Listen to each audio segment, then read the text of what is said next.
Hola, em dic Marta i us presentaré el meu treball que tracta sobre la memòria.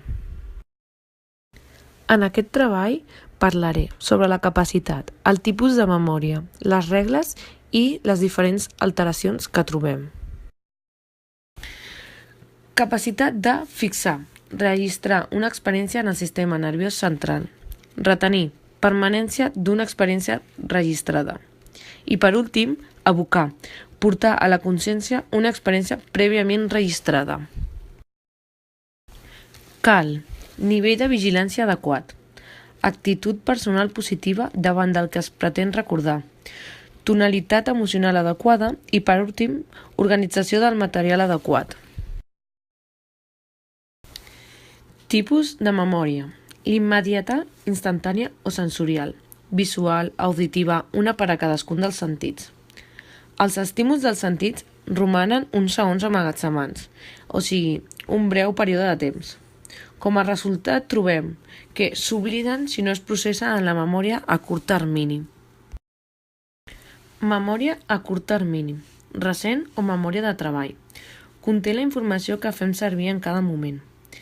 La capacitat d'emmagatzematge és reduïda. Pot arribar a hores si la mantenim en repeticions i amb esforços. Pot ser alterada fàcilment i s'oblida si no es processa en la memòria a llarg termini. Memòria a llarg termini o remota, temps il·limitat. La recuperació depèn de l'eficàcia de l'emmagatzematge. La informació i les associacions que no s'hagin reforçat bé tenen problemes a l'hora de recuperar-les. Memòria a curt termini i memòria a llarg termini.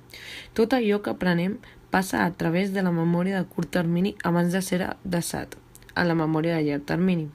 I tota la informació que volem recuperar de la memòria a llarg termini ha de passar a la memòria de curt termini, a fi que pugui ser utilitzada. Molt important és l'organització de la informació retinguda. Regles. La mnemotècnica és l'art de desenvolupar la memòria mitjançant exercicis apropiats. De manera més concreta, és el conjunt de mètodes que permeten memoritzar mitjançant l'associació d'idees. Memòria. Recordem millor el primer i l'últim que hem après. Recordem millor les coses estranyes. Recordem millor el que es relaciona amb esdeveniments significatius i recordem emplenant espais en blanc de la nostra memòria.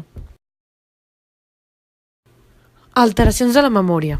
Amnèsia retrògrada, incapacitat de recordar el passat. Amnèsia anterògrada, incapacitat per aprendre o retenir fets nous.